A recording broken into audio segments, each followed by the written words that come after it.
Welcome to the first installment of Logical Republican, the YouTube channel and podcast, and the video version of the logicalrepublican.com, or just plain logicalrepublican.com blog, which should be up literally any day now. Now, what's it all about, right? I mean, there's two sides of the aisle, and then there's people who call themselves moderates, and then there's independents and libertarians and all of that. But Republicans, God, we are hated people. You put the wrong bumper sticker on your car in the wrong part of town, in the wrong town, and you've got a smashed window. You put the wrong sign on your lawn, and you get a busted window or a paint bomb or a Molotov cocktail or something like that. And it's always seemingly the lefties who are doing this. So, let's face it, there are wackos on both sides of the aisle. But also, let's be real. 95% of politicians and individuals would rather vote for, let's say, a French Poodle if the French Poodle had the correct political affiliation and would help their side win, whatever win that is or whatever side that is. The Poodle, instead of someone who could actually move the needle for the greater good and do the right thing. That's what we've become. We are Poodle voters. In my opinion, the website is called Logical Republican after all, and the left are far less flexible in their ability to see both sides of the discussion, have an open mind, or concede elections. Remember Stacey Abrams? Didn't she fight that election for months and months and months, and nobody cared, right? And then whenever somebody on the right doesn't concede an election, then Rachel Maddow gets on her squawk box and starts talking. But Stacey Abrams, and then she runs for governor, senator, whatever the heck it is. Just go away, Stacey. To her credit, Hillary did concede, and of course Trump did too, but nobody really remembers that because I see all these posts online about what happens if somebody doesn't concede an election, and of course they're talking to Trump because they think Stumbling Joe is going to beat him. But anybody who held a sign that read, "He's not my president," or the female members of the Senate who wore black and refused to stand and acknowledge a duly elected president during the State of the Union address, simply solidifies my opinion that the left are, let's just say, they're not the party of open-mindedness. They're very, as long as you think like them, then you're okay. But whenever you deviate from whatever the narrative is, you're on the you-know-what list. So go out and hate me, hate me for my views, dislike me, whatever. But honestly, they really aren't too different than Democrats of old. I mean, JFK or LBJ or even Bill, for goodness sakes.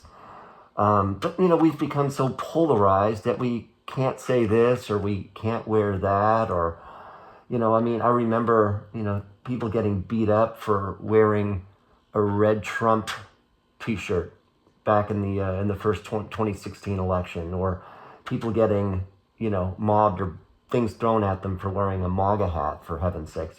What's wrong with making America great? What exactly is wrong with making America great, or making it great again? That I really don't understand. But we've come a long way, but still we can't do a lot of things. That is, unless you're, a blackface wearing liberal, and you can get away with just about anything. So, how Republican am I? I mean, that's the big question, because there are varying degrees of Republicanism and Democratism and right and left and middle and all that. But to put it into perspective, I think it all depends on geography.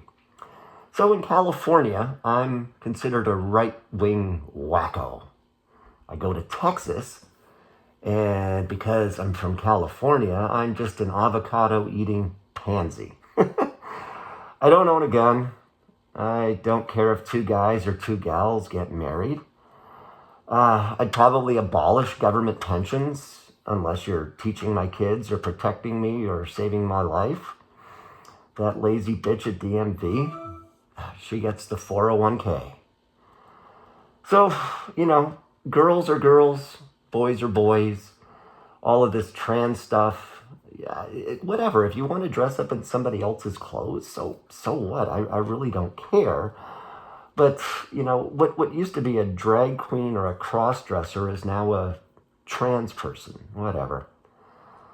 I mean, I dressed up as a fireman when I was a kid, and that didn't make me a fireman.